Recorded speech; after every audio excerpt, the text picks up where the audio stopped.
New spot. D, what you gonna do, bruh? What you gonna do, bruh? What you gonna do, bruh? Hey man, new spot, man. Stay tuned. We got big things coming. Next level shit, man. Back here, it'll make it clear. It's your host Rob Lowe with another Humble Yourself. We back, coach. Back, coach. And we got Keyari on with us, bruh. What's going on? How you feeling, bruh?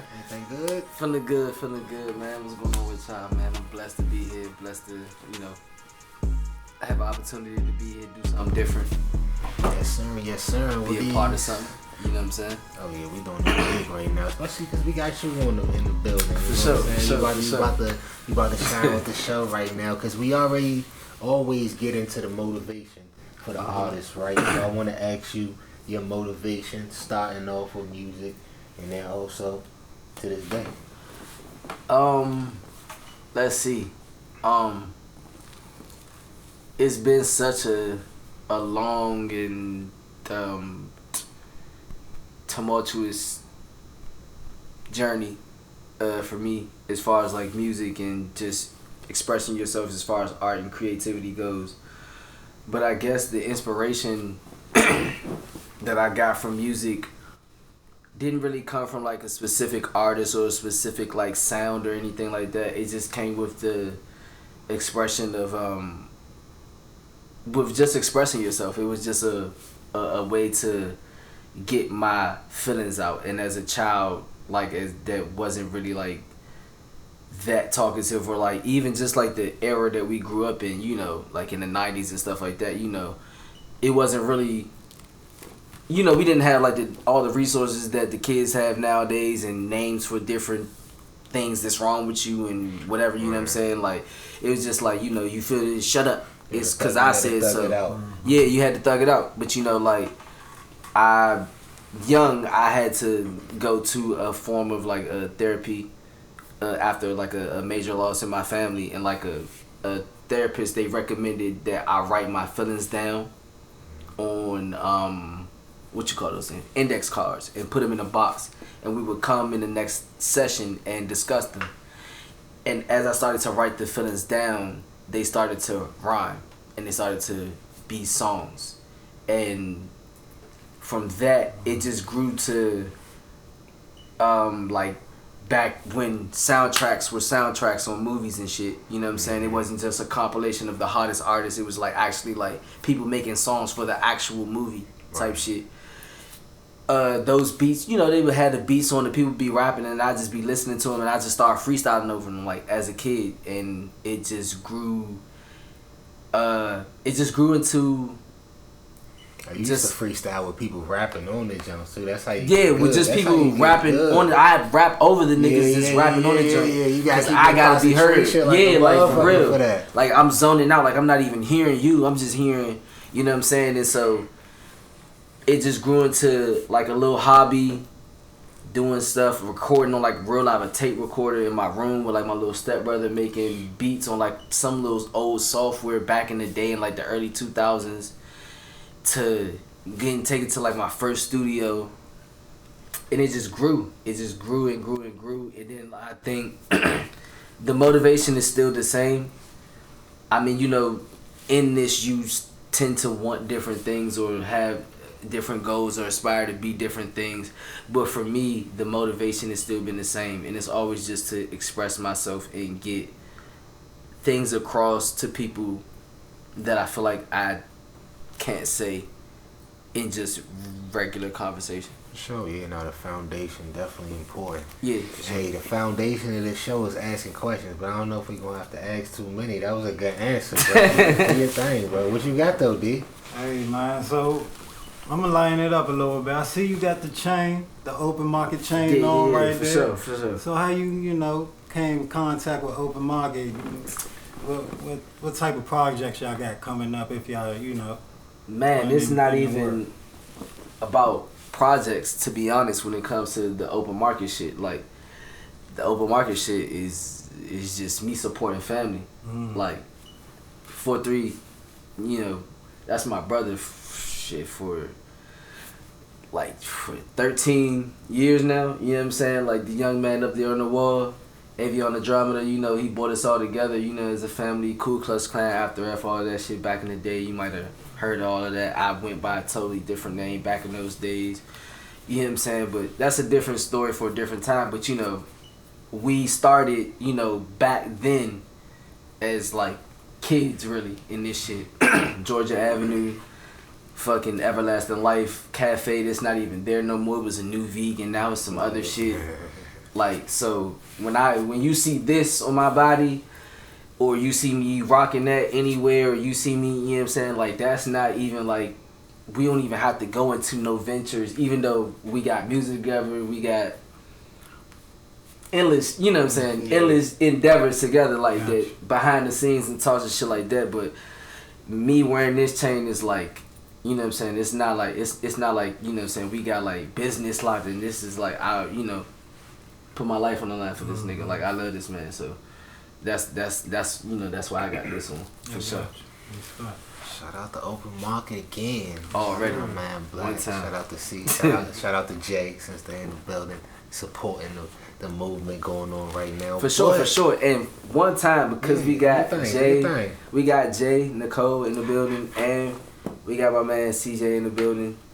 Man, shout out to fucking Fort Washington, Family High School, you feel me? That's where I met these knuckleheads at. I was out there for a little bit, you feel me? But shout out, we got a lot of talent coming out of that motherfucker too, man. We got NBA players, NFL players, we got artists, like, come on, man, stop playing with us. We really be doing that motherfucker, alumni and shit, but shout out to them. Amazing. Talk your shit. Yeah,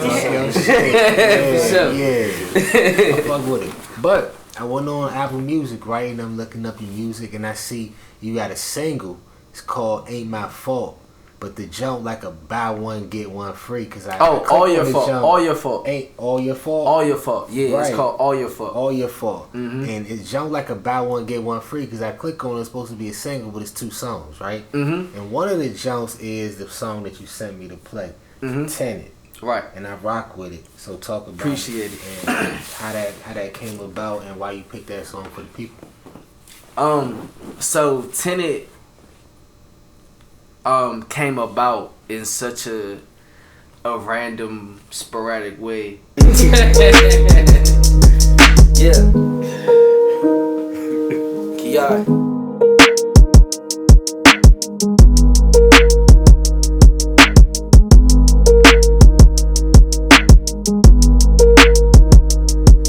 Hey. Yeah. Hey.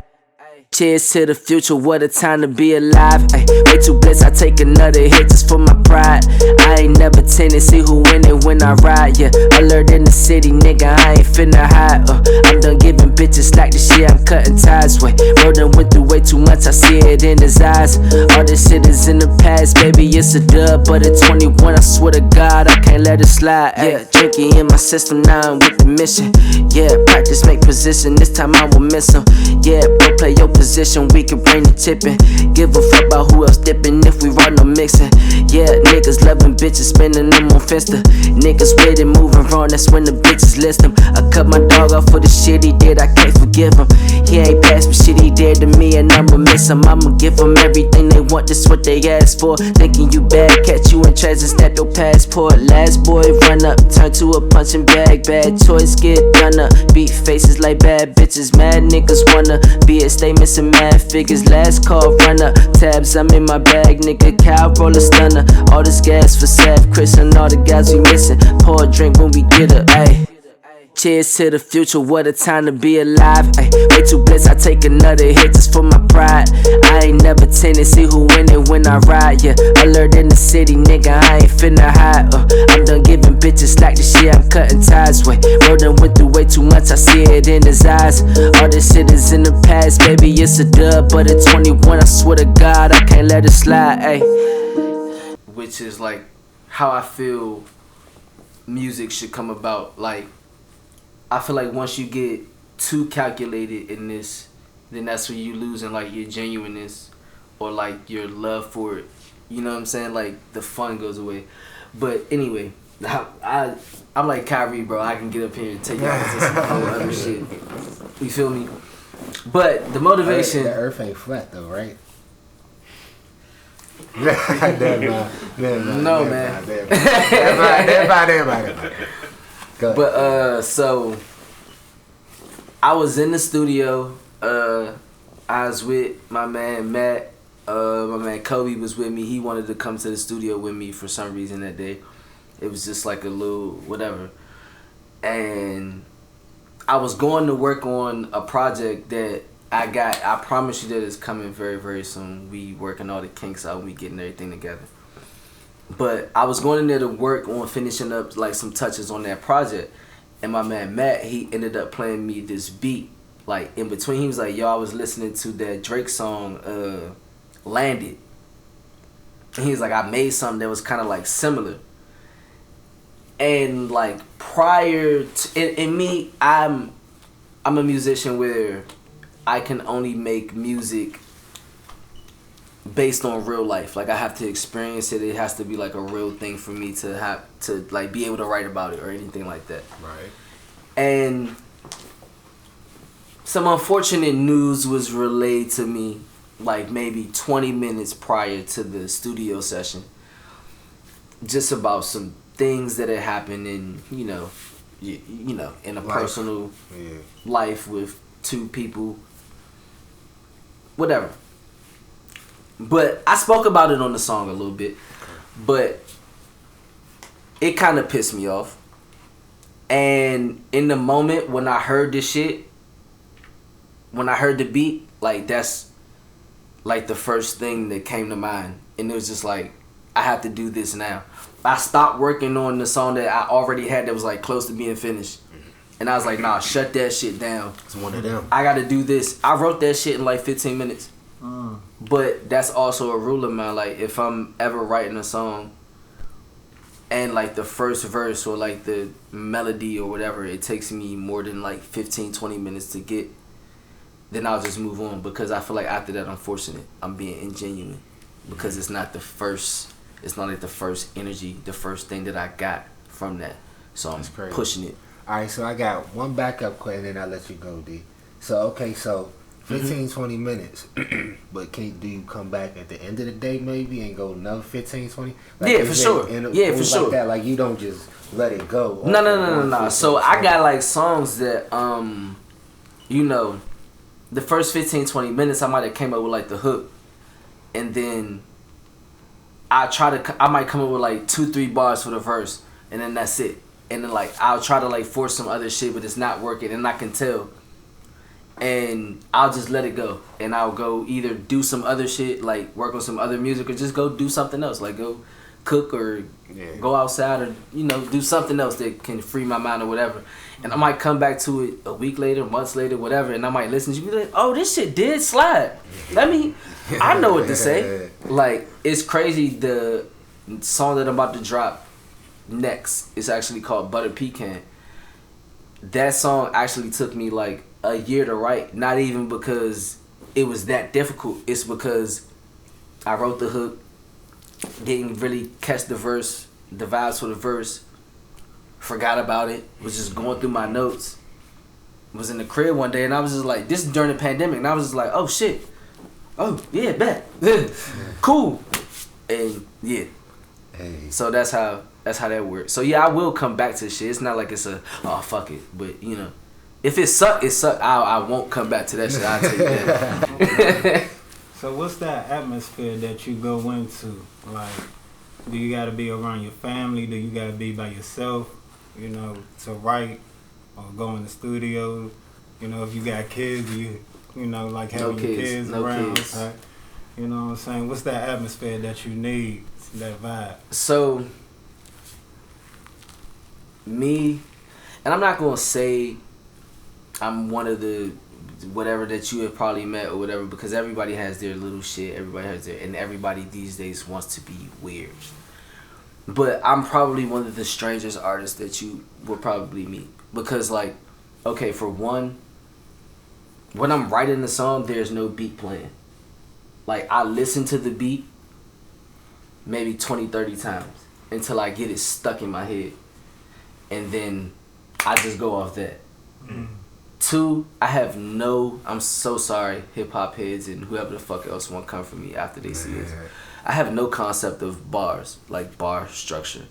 I just have like a tough ass memory, and I know when this part is telling out and when this part is coming in, because I've listened to it so many times. So it's like, okay, I start here, and then okay, boom, stop rapping here. I know when this breakdown is. I know when you're gonna switch it up, like because I listen to music so differently. Like even when I'm rapping, like I'm not rapping on like the beat. I'm rapping on maybe something like you might hear a ba-doom, ba-doom, but I'm hearing it, and I'm rapping on that.